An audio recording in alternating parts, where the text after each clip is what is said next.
Ma femme m'a quitté quelques semaines après notre mariage pour soutenir son ex malade. Maintenant, elle est revenue enceinte. Mais ce que je lui ai dit a bouleversé son monde.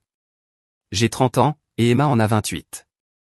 Je pensais qu'on avait une relation solide comme le rock depuis 5 ans, avant même de nous marier. On s'est rencontrés au barbecue de mon pote Phil en 2018. Franchement, je n'avais même pas envie d'y aller. J'avais eu une semaine pourrie au boulot, et tout ce que je voulais, c'était rester tranquille à la maison. Mais Phil n'a pas arrêté de m'embêter, disant que je devais sortir un peu. Il essayait de me caser avec des filles au hasard depuis que ma dernière relation s'était mal terminée. Et là, dès que j'ai vu Emma, quelque chose a cliqué. Elle aidait la copine de Phil à installer la table du buffet, en riant de je ne sais quoi. Elle portait une robe d'été bleue toute simple. Elle avait l'air si naturelle, tu vois? Rien à voir avec les filles parfaites Instagram que Phil me présentait d'habitude. On a commencé à parler de notre haine commune pour le poulet barbecue. Ouais, je sais, un sujet bizarre pour un barbecue, mais ça nous a lancés. Et on a fini par parler pendant 3 heures sans s'arrêter. C'était ce genre de conversation qui coule toute seule. Après ça, on ne s'est plus quitté. On a officialisé notre relation environ 2 semaines plus tard. Elle était tout ce que je cherchais chez une partenaire.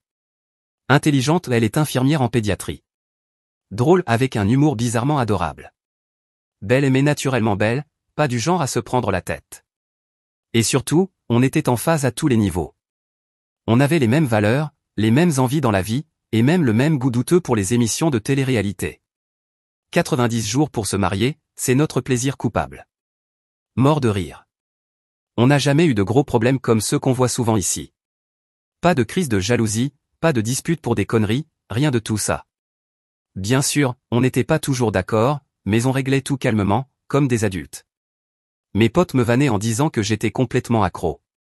Mais honnêtement, j'étais juste heureux. Emma me donnait envie d'être un mec meilleur. Même si ça sonne un peu cucu, c'est vrai. L'année dernière, j'ai fait ma demande pendant une rando. Elle adore tout ce qui est plein air. J'étais tellement stressé que j'ai failli faire tomber la bague du haut de la montagne. Sérieux. Mais elle a dit oui, en pleurant et en riant en même temps. On a commencé à organiser le mariage tout de suite. Emma avait toujours rêvé de se marier dans un vieux vignoble, à environ 1 heure de la ville. C'était super cher, mais la voir aussi heureuse, franchement, ça valait chaque centime. Le mariage, c'était parfait. Et je ne dis pas ça juste parce que j'ai claqué une fortune. Sérieusement, pourquoi les mariages coûtent-ils une blinde? Le vignoble était magnifique, décoré de lumière et de fleurs. Emma était sublime dans sa robe. Je me souviens l'avoir regardée ce soir-là, en train de rire avec ses demoiselles d'honneur, et me dire à quel point j'avais de la chance. Genre, cette femme incroyable avait vraiment choisi de passer sa vie avec moi? C'était irréel. On avait plein de projets. On voulait voyager davantage, peut-être acheter une maison en banlieue l'année prochaine, et commencer à essayer d'avoir des enfants dans 2 ou 3 ans. Emma avait même déjà choisi des prénoms. Elle voulait appeler notre futur fils du nom de son grand-père, et ça m'allait très bien. Si quelqu'un m'avait dit à ce moment-là ce qui allait se passer, je lui aurais ri au nez. Comment les choses auraient-elles pu mal tourner? On était solides. Ou du moins, c'est ce que je croyais. 2 semaines après notre retour de lune de miel en Grèce qui était incroyable, soit dit en passant, si jamais tu as l'occasion d'aller à Santorin, fonce, tout est parti en vrille. C'était un vendredi soir. J'étais à la maison en train de griller des entrecôtes maturées que j'avais achetées dans une boucherie hyper chic du centre-ville. 60 € le steak, oui monsieur. Emma adore un bon dîner de viande, et je voulais lui faire une surprise. Elle bossait comme une folle à l'hôpital ces derniers temps. Elle devait rentrer à 18 h. Mais elle m'a envoyé un message pour dire qu'elle retrouvait sa meilleure amie Ashley pour un café rapide après le boulot. Ashley, elle, disons que ce n'est pas ma personne préférée. Toujours à créer des drames tout en jouant la fille innocente. Mais elle est la meilleure amie d'Emma depuis la fac, alors je faisais avec. À 20 h 30, les steaks étaient froids et toujours pas d'Emma. J'étais un peu agacé et affamé comme jamais. Je me suis dit qu'elles avaient dû papoter plus longtemps que prévu. Emma est rentrée vers 21 h. Et dès qu'elle a franchi la porte, j'ai su qu'il y avait un problème. Elle avait ce regard étrange. Celui qu'elle a quand elle doit annoncer une mauvaise nouvelle aux parents à l'hôpital. Elle n'a même pas remarqué le dîner spécial que j'avais préparé. Elle a juste dit, il faut qu'on parle, avec un ton grave que je ne lui connaissais pas. Pour être honnête, ma première pensée, c'est qu'elle était enceinte. On avait parlé d'attendre 2 ou 3 ans, mais bon, les accidents, ça arrive, non? Honnêtement, j'aurais préféré que ce soit ça. Ce qu'elle m'a dit ensuite, j'aurais donné n'importe quoi pour que ce ne soit qu'un bébé surprise. Elle s'est assise au comptoir de la cuisine et m'a parlé de son ex, Marc. Je connaissais Marc. Ils étaient restés ensemble pendant 3 ans à la fac. Ça avait l'air sérieux. Emma n'en parlait pas souvent, mais je savais qu'ils avaient rompu parce qu'il avait accepté un boulot à l'autre bout du pays, et qu'aucun des deux ne voulait d'une relation à distance. Il s'avère qu'Ashley avait croisé le frère de Marc à la salle de sport cette semaine-là. Et apparemment, Marc avait un glioblastome de stade 4, un cancer du cerveau ultra-agressif. Les médecins lui donnaient 6 mois tout au plus. Emma l'a appris par Ashley, et depuis, elle envoyait des messages à Marc. Elle m'a montré leurs échanges. Sérieusement, qui discute avec son ex pendant que son mari lui prépare le dîner? Il y avait des dizaines de messages. Il parlait de son diagnostic, de ses traitements, de souvenirs d'époque. Pendant que je claquais 120 € dans des steaks de luxe, ma femme avait des conversations profondes avec son ex mourant. Les messages n'étaient même pas déplacés. Franchement, j'aurais presque préféré qu'il le soit, ça aurait été plus facile à encaisser. Mais non, ils étaient juste émotionnels. Plein de trucs du genre, je ne t'ai jamais oublié, tu as toujours compté pour moi, ce genre de paroles. Des conversations qu'on ne devrait clairement pas avoir avec un ex quand on est marié. Et puis là. Emma m'a dit que le dernier souhait de Marc, c'était de passer ses derniers mois avec elle. Apparemment, faire face à la mort lui avait ouvert les yeux. Pour lui, elle était celle qui lui avait échappé. Comme dans un film à l'eau de rose, tu vois? Et Emma, ça me fait mal d'écrire ça. Emma m'a dit qu'elle devait le faire. Qu'elle sentait que c'était une épreuve envoyée par l'univers ou je ne sais quoi. Le pire dans tout ça? Ashley avait tout encouragé. Elle disait que c'était le destin qu'Emma ait appris pour le cancer de Marc. Qu'elle regretterait toute sa vie si elle ne l'aidait pas dans ses derniers instants. Et que parfois, la vie nous donne une seconde chance pour une bonne raison. Ouais, super, Ashley. Super conseil pour un jeune marié. Je suis resté là, choqué, à regarder notre dîner chic refroidir, pendant que ma femme avec qui j'étais marié depuis 3 mois me racontait qu'elle devait partir pour être avec son ex mourant. La même femme qui, quelques semaines auparavant, planifiait encore notre avenir. Celle qui avait encore une valise dans notre chambre, pas totalement défaite depuis notre lune de miel. Ce qui m'a vraiment détruit, c'est la façon dont Emma en parlait. Comme si c'était une sorte de sacrifice noble qu'elle devait faire. Marc n'a personne d'autre, qu'elle répétait sans cesse.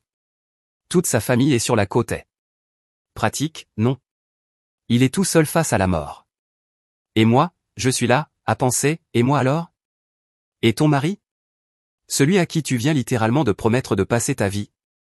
Je lui ai demandé franchement si elle avait encore des sentiments pour Marc. Elle s'est mise à pleurer. Emma fait partie de ces personnes qui pleurent sous le stress. En général, je trouve ça touchant, mais là, ça m'a encore plus énervé. Elle m'a dit que ce n'était pas ça, que c'était plus grand que notre relation. Que Ashley lui avait fait comprendre que c'était quelque chose qu'elle devait faire pour pouvoir se regarder dans la glace. Oh oui, parlons d'Ashley une minute. Cette fille me rend dingue depuis le premier jour. C'est une de ces amies éternellement célibataires qui doivent toujours se mêler des relations des autres. Le genre à poster des citations inspirantes sur Instagram à propos du fait de suivre son cœur, mais qui ne garde jamais un partenaire plus de 3 mois. D'après Emma, c'est Ashley qui l'a vraiment poussé à faire tout ça. Après avoir croisé le frère de Marc, Ashley a arrangé une rencontre par hasard avec Marc dans leur café habituel. Et depuis, elle bourrait la tête d'Emma avec son charabia spirituel sur l'univers qui ramène certaines personnes dans notre vie pour une raison, et que parfois, les premiers amours sont aussi les derniers. Des conneries, quoi. J'ai essayé de rester rationnel. Je lui ai demandé si elle avait vu elle-même les dossiers médicaux de Marc, si elle avait parlé à ses médecins, si elle avait au moins vérifié le diagnostic avec sa famille. Elle s'est braquée. Elle m'a dit qu'elle n'en revenait pas que je puisse remettre en question quelque chose d'aussi grave. Que le Marc qu'elle connaissait ne mentirait jamais sur une chose pareille. Le Marc qu'elle connaissait. Ces mots résonnaient dans ma tête. Tu veux savoir ce qu'il y a de plus tordu dans tout ça? Elle s'attendait sincèrement à ce que je comprenne. Comme si je devais accepter sans broncher que ma femme me quitte pour aller jouer les infirmières pour son ex. Elle a même proposé qu'on fasse une pause pendant qu'elle accompagnait Marc dans son dernier voyage. Je te jure que c'est la phrase exacte qu'elle a utilisée. J'ai craqué à ce moment-là. Je lui ai dit que le mariage, ce n'est pas comme une série Netflix qu'on peut mettre sur pause. qu'elle ne pouvait pas juste suspendre notre vie pour aller satisfaire le fantasme romantique d'un mourant. Je lui ai demandé comment elle se sentirait si moi, je la quittais pour une ex-mourante. Elle a répondu que ce n'était pas pareil, sans jamais pouvoir expliquer pourquoi. La conversation a tourné en rond pendant des heures. Emma parlait de karma, de faire ce qui est juste. Moi, j'essayais de lui faire voir à quel point tout ça était faux. À un moment, elle m'a même sorti, si tu m'aimes vraiment, tu comprendras pourquoi je dois faire ça. La bonne vieille manipulation émotionnelle. Vers 2 heures du matin, je n'en pouvais plus. Je lui ai dit qu'elle devait choisir. Là, tout de suite. Si elle franchissait cette porte pour rejoindre Marc, c'était fini. Pas de pause. Pas de séparation temporaire.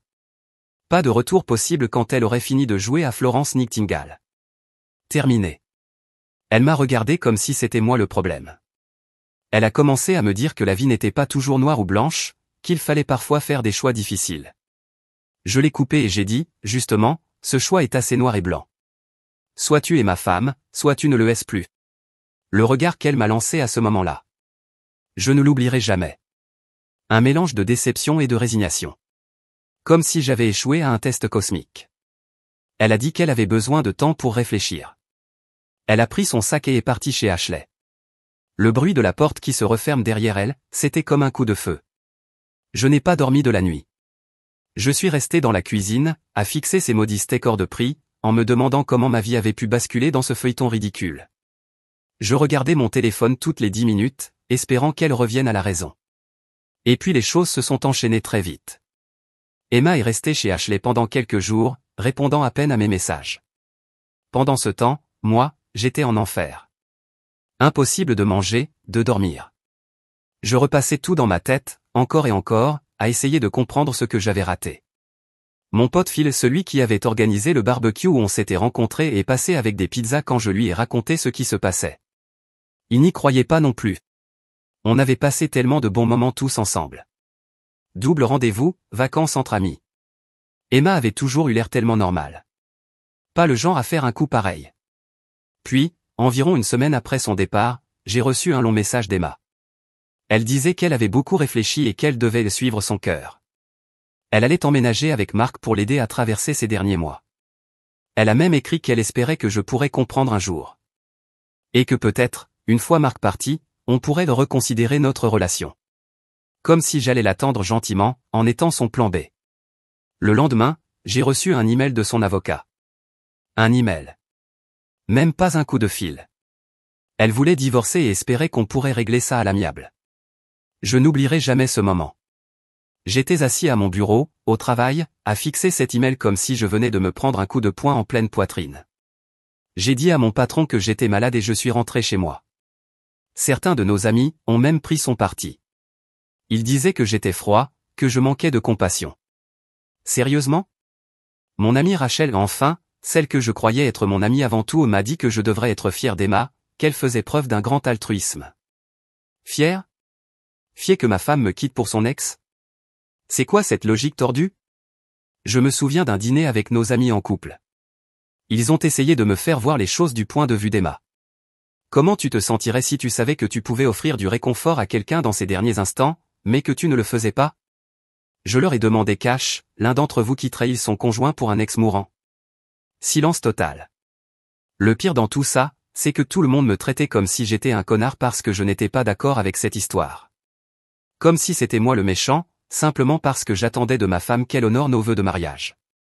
Même Lisa, la sœur d'Emma, qui avait toujours été cool avec moi, s'est mise à publier des statuts flous sur Facebook du genre le véritable amour, c'est soutenir les choix difficiles de l'autre ou d'autres conneries dans ce style. Quand l'avocat d'Emma m'a envoyé les papiers du divorce, j'ai engagé mon propre avocat. Un vrai requin, recommandé par mon frère. Pas question de me faire avoir 2 fois. Apparemment, Emma s'attendait à ce que je quitte notre maison à laquelle j'avais payé 70% de l'apport initial, au passage. Je lui ai dit qu'elle pouvait me racheter ma part si elle voulait, mais que moi, je ne bougeais pas. Elle avait l'air choquée que je ne me contente pas d'accepter tout ce qu'elle voulait. Je crois qu'elle pensait que je resterais compréhensif jusqu'au bout. Le jour où elle est venue récupérer ses affaires, c'était brutal. Ashley était évidemment avec elle, et elle n'arrêtait pas de me lancer des regards noirs, comme si j'étais le grand méchant de l'histoire. Elles ont mis 3 heures à tout emballer. Et à chaque fois qu'elle passait devant moi avec un carton, Ashley poussait de petits soupirs exaspérés. Moi, j'étais affalé sur le canapé, une bière à la main, à regarder un match de foot, sans lever le petit doigt. Emma a essayé de prendre notre chien Max, un labrador croisé qu'on avait adopté il y a 2 ans. C'est là que j'ai vraiment perdu mon calme. Je lui ai dit qu'il était hors de question qu'elle emmène mon chien vivre avec elle et son copain mourant. Elle s'est mise à pleurer, disant qu'elle avait besoin de soutien émotionnel en cette période difficile. J'ai éclaté de rire et je lui ai rappelé que Max était enregistré à mon nom, et que j'avais payé toutes ses factures vétérinaires. Elle est repartie sans lui. Le divorce en lui-même a été plutôt rapide, vu qu'on n'avait pas été mariés longtemps. Emma ne s'est pas battue sur le plan financier. Je crois qu'elle se sentait trop coupable. Elle m'a même cédé sa part de la maison sans discuter. Son avocat avait l'air surpris, mais Emma voulait juste en finir au plus vite pour pouvoir aller jouer à l'infirmière avec Mark. Après qu'Emma ait déménagé, la maison me paraissait immense. Beaucoup trop vide. J'ai jeté toutes ses affaires à la poubelle. Ma mère voulait que je me remette à fréquenter des femmes tout de suite. Elle n'arrêtait pas d'essayer de me présenter les filles de ses amis de l'église. Merci, mais non merci, maman. Mes potes ont essayé de m'emmener dans des bars, en disant que je devais tourner la page. Mais honnêtement, je n'étais pas prêt. L'idée de devoir expliquer ma situation à une inconnue dans un bar, ouais, ma femme m'a quitté pour son ex mourant 2 mois après notre mariage, rien que d'y penser, ça m'épuisait. À la place, je me suis plongé dans le boulot. J'ai pris toutes les heures sup possibles. Mon patron a été plutôt cool, il m'a laissé prendre plein de projets pour me garder occupé. J'ai bien gagné ma vie, donc au moins ça.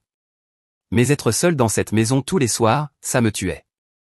J'ai commencé à mal dormir. Je me réveillais à 3 heures du matin, je checkais mon téléphone, à moitié convaincu qu'Emma m'avait envoyé un message pour me dire que tout ça n'était qu'une horrible erreur. Max a été mon sauveur pendant cette période. L'avoir avec moi m'a forcé à garder un semblant de routine. Il fallait que je me lève pour le promener, que je rentre à une heure décente pour le nourrir. Il restait avec moi sur le canapé pendant que je regardais Netflix en boucle. Il devait se demander pourquoi je regardais autant Breaking Bad à 2 heures du matin. J'ai aussi commencé à faire quelques travaux dans la maison, juste pour rester occupé. Mais le plus dur, c'était les réseaux sociaux. Emma ne postait pas grand-chose à propos de sa situation, pas facile de rendre. J'ai quitté mon mari pour mon ex mourant, glamour sur Instagram, j'imagine. Mais nos amis communs, eux, postaient des photos d'elle en train de dîner avec des amis, comme si tout était normal. Les publications d'Ashley étaient les pires. Pleines de citations critiques sur le fait de suivre son cœur et la vie a parfois d'autres plans. J'ai dû bloquer les deux. Au final, j'ai aussi perdu quelques amis dans l'histoire. Des couples avec qui on passait du temps ont commencé à prendre parti. Certains pensaient que j'étais un salaud de ne pas avoir soutenu le choix difficile d'Emma. J'en reviens toujours pas. D'autres se sentaient juste mal à l'aise et ont arrêté de m'inviter. Ça m'a fait presque aussi mal que le divorce lui-même. Mon frère a été celui qui m'a le plus soutenu pendant cette période. Il passait me voir avec ses enfants, me forçait à sortir un peu de la maison. Fast forward quelques mois, j'allais plutôt bien. J'ai eu une promotion au boulot, j'ai acheté un nouveau pick-up, j'ai toujours voulu un Tacoma et j'étais en super forme grâce au jiu-jitsu brésilien. J'ai même commencé à fréquenter des filles, rien de sérieux, mais au moins, je pouvais tenir une conversation de premier rendez-vous sans craquer en parlant de mon ex. Rire. Et puis un mardi après-midi, complètement au hasard, mon téléphone a commencé à s'affoler. Des notifications partout. Au début, j'ai cru que c'était une urgence au travail. Mais non. C'était le numéro d'Emma. Je n'avais plus eu de nouvelles d'elle depuis plus de 3 mois. Et là, elle appelait, envoyait des messages, laissait des vocaux. Je l'ai ignorée au début. Sérieusement, qu'est-ce qu'elle pouvait bien vouloir après tout ce temps? Puis j'ai reçu un message de Lisa, la sœur d'Emma. Elle et moi étions restés en bons termes après tout ça. Elle m'avait même présenté ses excuses quelques mois après le divorce. Elle m'avait dit qu'elle n'en revenait pas de la manière dont Emma avait géré la situation. Donc quand elle m'a envoyé un message disant « Tu dois vraiment écouter ce qu'Emma a à dire », je me suis dit que ça devait être sérieux. J'ai finalement répondu à un appel d'Emma pendant ma pause déjeuner. Elle était en panique totale. Elle pleurait tellement que j'avais du mal à comprendre ce qu'elle disait. Au début, j'ai cru que Mark était enfin mort. Ouais, je sais, c'est moche. Mais non. C'était encore mieux. Il s'avère que Mark n'avait jamais eu de cancer. Aucun cancer, en fait. Toute cette histoire était un mensonge. Ce mec a inventé une maladie en phase terminale entière parce qu'il avait vu nos photos de mariage sur Instagram et qu'il avait décidé qu'il voulait récupérer Emma. Laisse ça bien s'ancrer dans ta tête une seconde. Il avait tout inventé. Les rapports médicaux? Faux. Son pote bossait dans un hôpital et l'a aidé à les falsifier. Le télétravail pendant son traitement? Juste une excuse pour éviter d'être vu en ville avec une santé parfaite. Toute cette histoire était une arnaque élaborée pour récupérer Emma. Tu veux savoir comment Emma a découvert la vérité? La sœur de Marc l'a croisée à Whole Foods. Elles ont commencé à discuter, à se donner des nouvelles. Emma a mentionné quelque chose à propos du traitement de Marc, et la sœur n'avait aucune idée de quoi elle parlait. Il s'avère que toute la famille croyait que Marc et Emma s'étaient simplement remis ensemble normalement. Ils n'avaient jamais parlé de son faux cancer à qui que ce soit. Emma a confronté Marc le soir même. Ce connard a juste rigolé et lui a dit « Ouais, j'ai tout inventé. » Mais ça a marché, non? Oh, et le meilleur? Il sortait avec sa collègue Jessica depuis 6 mois déjà. Il avait même prévu de déménager en Californie avec elle pour un nouveau boulot. Il a littéralement regardé Emma droit dans les yeux et lui a dit « J'avais besoin de toi à l'époque, mais aujourd'hui je vais mieux. » Les gens changent. Toi aussi, tu devrais tourner la page. Mort de rire. J'étais assis dans mon pick-up en train d'écouter tout ça, et tu veux savoir le plus fou? J'ai commencé à rire. Un vrai fou rire, celui qui te coupe le souffle. Toute cette histoire était tellement absurde. Ce type a réussi à faire exploser un mariage avec le mensonge le plus dingue que j'ai jamais entendu, puis il est juste passé à autre chose comme si de rien n'était. Emma n'arrêtait pas de dire à quel point elle était désolée. Qu'elle n'arrivait pas à croire qu'elle s'était fait avoir comme ça. Qu'elle avait tout gâché pour rien. Elle pleurait en disant qu'elle avait jeté notre mariage à la poubelle pour un mensonge. Qu'elle ne se le pardonnerait jamais. Qu'elle avait été stupide. Tu sais ce que j'ai répondu? Ouais. Et j'ai raccroché. Mon téléphone a explosé pendant des heures après ça. Emma m'a envoyé un pavé de texte, genre long comme un roman, disant que tout ça était un signe. Que peut-être, c'était la façon qu'avait l'univers de nous réunir. Qu'on était censé se retrouver, que cette épreuve avait renforcé notre lien. Elle est toujours dans son délire spirituel apparemment. Je n'ai pas répondu. Je suis juste allé à la salle, j'ai fait un peu de sparring, puis je suis rentré à la maison et j'ai ouvert une bière avec Max et étrangement, je me sentais calme par rapport à tout ça. Le lendemain, les choses ont vraiment dégénéré. Emma a tout balancé sur Facebook. Elle a publié l'histoire entière, a tagué Marc, sa nouvelle copine, tout le monde. C'était comme regarder un accident de train en direct. La section des commentaires était en feu. La copine de Marc, Jessica, a tout appris grâce au post Facebook. Elle l'a largué sur le champ. Son entreprise a découvert qu'il avait menti à propos de son congé maladie, et ils l'ont viré. Sa famille était horrifiée. Ce mec a littéralement détruit toute sa vie juste pour se venger de son ex. Le karma était tellement parfait que ça en paraissait presque scénarisé. Mais après l'explosion Facebook, Emma est passée en mode panique totale. Elle a commencé à se pointer à mon boulot avec des cafés. Elle se souvenait encore de ma commande. Cool, je suppose. Elle m'envoyait des mails sur ma boîte pro. Elle a même essayé de convaincre ma mère de me parler. Ma mère a coupé sa net. Elle ne lui a jamais pardonné ce qu'elle avait fait. Après environ une semaine comme ça, j'ai finalement accepté de la voir. Pas parce que je voulais me remettre avec elle ou quoi, mais franchement, juste pour qu'elle arrête de harceler ma famille et moi. Je lui ai donné rendez-vous dans un café en centre-ville. Je l'ai choisi exprès parce que je savais qu'il y aurait du monde, qu'elle ne pourrait pas faire de scène. Dès qu'elle est entrée, j'ai su que ça allait être dur. Elle avait l'air épuisée, comme si elle n'avait pas dormi depuis des jours. Elle portait un de mes vieux sweats à capuche qu'elle avait dû garder après avoir déménagé. Qu'est-ce que c'est que ce délire? Elle s'est mise à pleurer dès qu'elle m'a vu. Tu veux savoir la première chose qu'elle m'a dite? Tu as bonne mine. Tu t'entraînes? Et moi j'ai répondu, bah ouais, être abandonné par sa femme, c'est une super motivation pour aller à la salle. Elle n'a pas trop aimé. Tant pis. Ensuite, elle s'est lancée dans un discours tout préparé. À quel point elle était désolée. Qu'elle ne se le pardonnerait jamais. Que me quitter avait été la plus grosse erreur de sa vie. Qu'elle pensait à moi tous les jours. Qu'elle gardait encore des photos de nous sur son téléphone. Blablabla. Pendant tout ce temps, moi, j'étais là à penser qu'il fallait que je passe acheter des croquettes pour le chien en rentrant. Mais le pire, c'est quand elle a essayé de transformer toute cette histoire en preuve de sa loyauté. Elle m'a dit que le mensonge de Marc prouvait qu'elle était prête à tout sacrifier pour quelqu'un qu'elle aimait. J'ai failli recracher mon café. Je lui ai demandé droit dans les yeux, si t'es si loyal que ça, pourquoi tu ne l'as pas montré à ton mari? Pourquoi t'as même pas pris la peine de vérifier l'histoire de Marc? Ses dossiers médicaux? Parler à ses médecins. Elle s'est braquée. Elle m'a dit qu'elle n'en revenait pas, que je doute encore de ses intentions après tout ça. Et puis elle m'a sorti que peut-être, tout ça devait arriver. Que le mensonge de Marc, c'était la façon qu'avait l'univers de nous montrer à quel point notre amour était fort.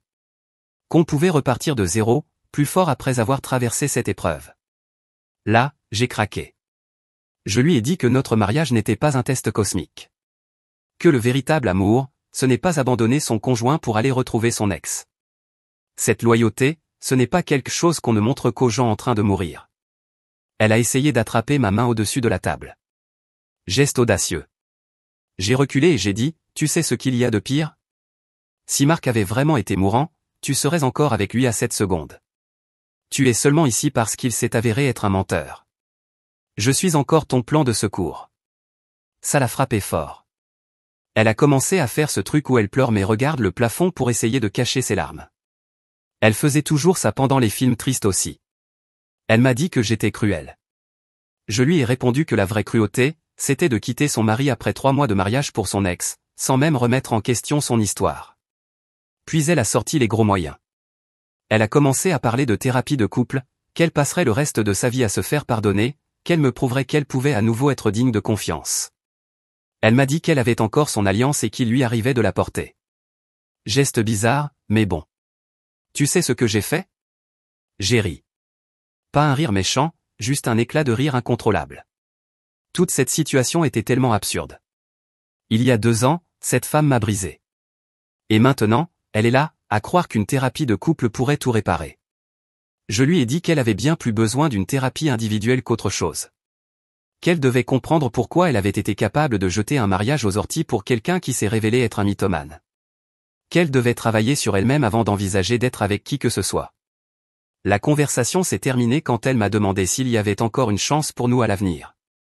Je lui ai dit, Emma, l'homme que tu as épousé est mort le jour où tu as choisi Marc. Je suis quelqu'un d'autre maintenant.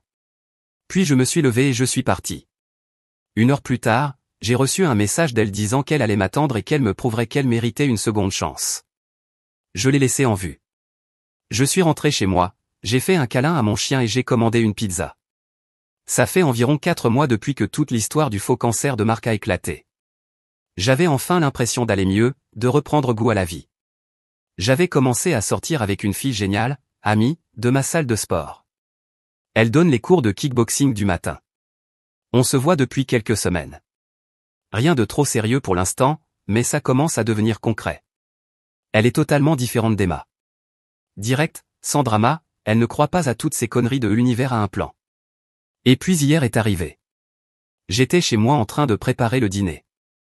Ami devait passer plus tard. Et Emma s'est pointée à ma porte.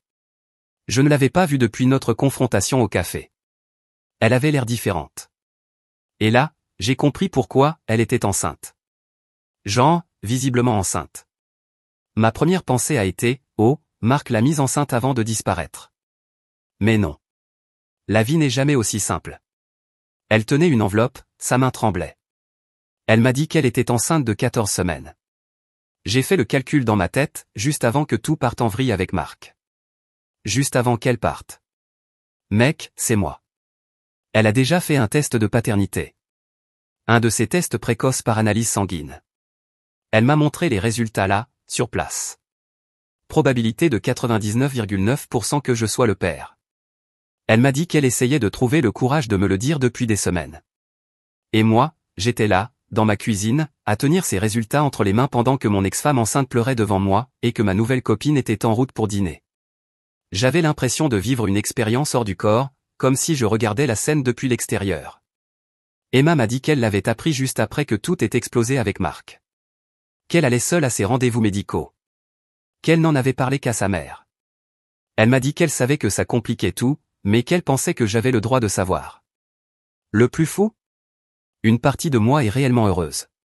J'ai toujours voulu être père. Emma et moi avions parlé d'avoir des enfants, tu sais, à l'époque où on était encore mariés. Mais ensuite, je repense à tout ce qui s'est passé. À la façon dont elle est partie. À Amy. Je n'ai pas encore dit à Amy. Emma est partie il y a environ 1 heure. J'ai fini par envoyer un message à Amy pour lui dire que j'étais malade et qu'on devait reporter le dîner. Et depuis, je suis assis là avec Max, juste à essayer de digérer tout ça. Comment tu gères un truc pareil? Évidemment, je vais être présent dans la vie de mon enfant. Ça, ce n'est même pas une question. Mais coparentalité avec quelqu'un qui t'a abandonné pour son ex mourant bidon? Ça va être intéressant. Et puis il y a Amy.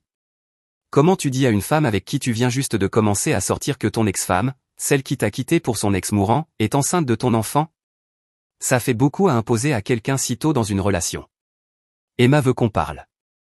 Elle dit que peut-être, c'est un signe. Qu'on devrait retenter quelque chose. Qu'un bébé change tout. Mais est-ce que c'est vrai? Est-ce que ça change le fait qu'elle m'ait quitté pour son ex, sans même y réfléchir à 2 fois?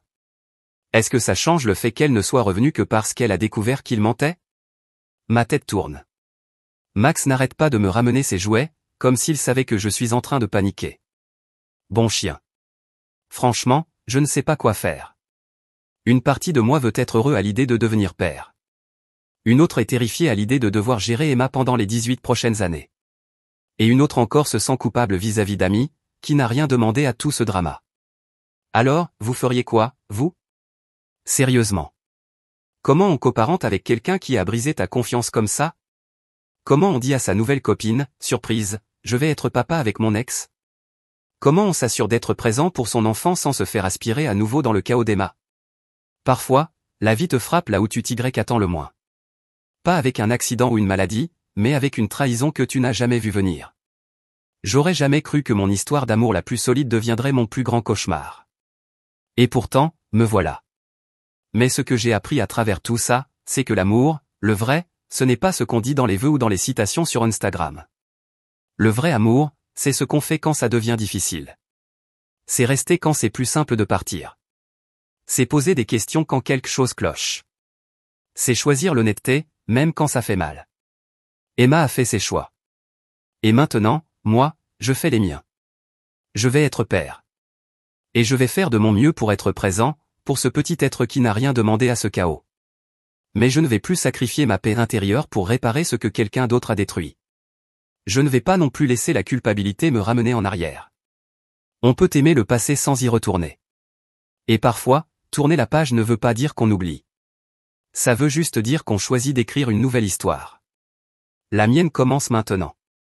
Et cette fois, je suis l'auteur. Pas une ex, pas un ex mourant imaginaire, pas l'univers. Juste moi. Et peut-être Max, avec une balle de tennis dans la gueule.